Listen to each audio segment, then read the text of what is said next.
Welcome adventurers! In this video we will take a look at the actions and properties on all basic weapons that are available to you in the early access of Baldur's Gate 3. Keep in mind that this is the early access and that things are subject to change. The major difference for weapons between the 5th edition of Dungeons & Dragons and Baldur's Gate 3 is that in Baldur's Gate 3 every weapon will give you an action that you can use once per short rest. Some named magic weapons have unique actions, but in this video we will only cover the basic ones. Make sure you watch the video till the end because I will give you a bonus tip that can be quite useful. Without further ado, let's get into it.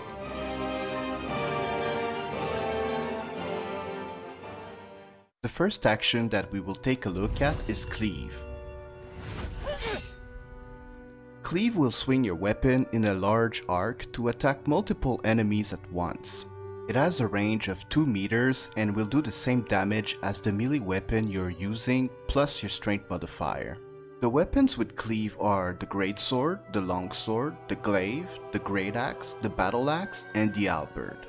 Smash. Smash makes a melee attack that deals your weapon damage plus twice your strength modifier. It has a range of 1.5 meter. The weapons with Smash are the Grey Club, the Mace, the Morning Star, the Light Hammer, the War Hammer, the Maul, and the War Pick. Pin down.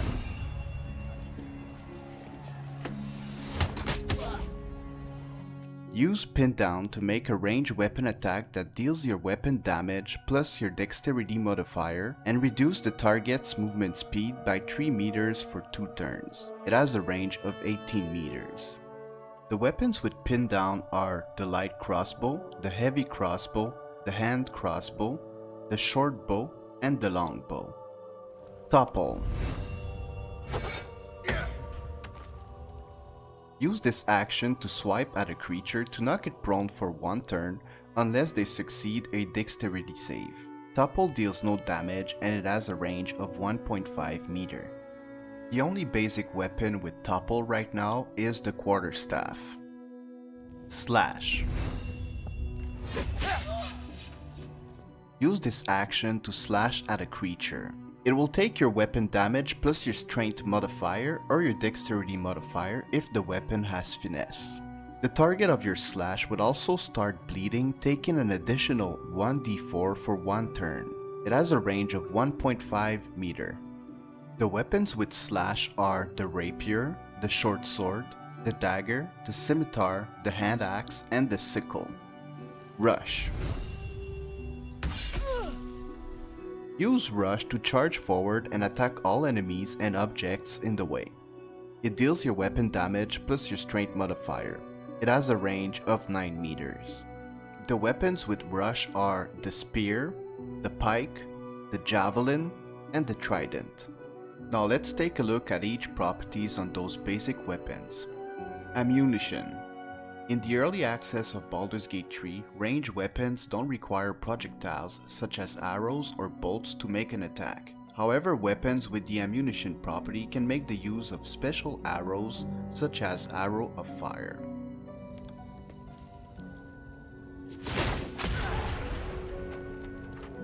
Finesse. When making an attack with a finesse weapon, you use your strength or dexterity modifier, whichever is the highest, for the attack and damage rolls. Heavy. Small creatures have disadvantage on attack rolls with heavy weapons. A heavy weapon's size and bulk make it too large for a small creature to use effectively. Light. A light weapon is a small and easy weapon to handle, making it ideal for use when fighting with 2 weapons. Loading. Weapons with the loading property can only make 1 attack per action, bonus action, or reaction. This does not come into play for the early access because the max level is 4. Upon reaching level 5, some classes like the fighter will have 2 attacks per action. However, a fighter level 5 will only be able to make 1 attack per action when using a crossbow. Extra reach. This property adds 1 meter on the reach of your melee weapon, bringing it to 2.5 meters in total. Two-handed. Weapons with the two-handed property requires two hands to use. As you can see, the spear has this property. This is most likely to change because in the 5th edition of D&D, the spear is a versatile weapon. If not, then why bother putting the can't dual-wield property on a two-handed weapon? Dippable. Dip is a bonus action that every character gets. You can use this bonus action to coat your weapon in a surface to deal additional damage.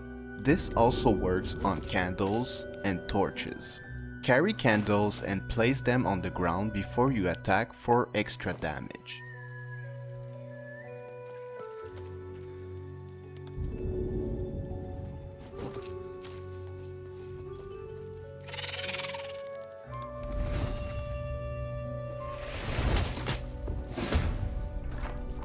Every weapons get the dippable property.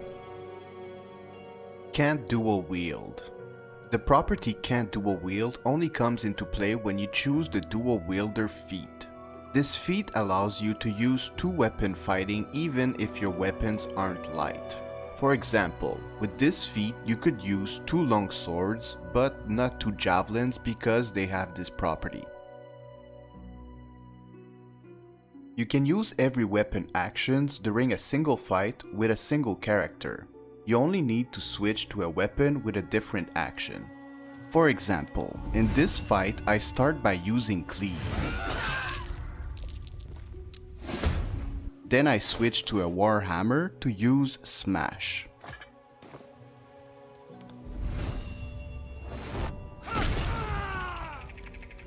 And finally I switch to a Scimitar to use Slash.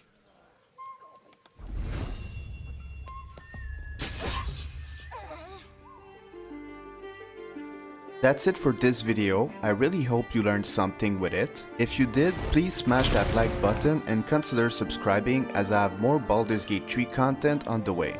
Thanks a lot for watching and I'll see you in the next one.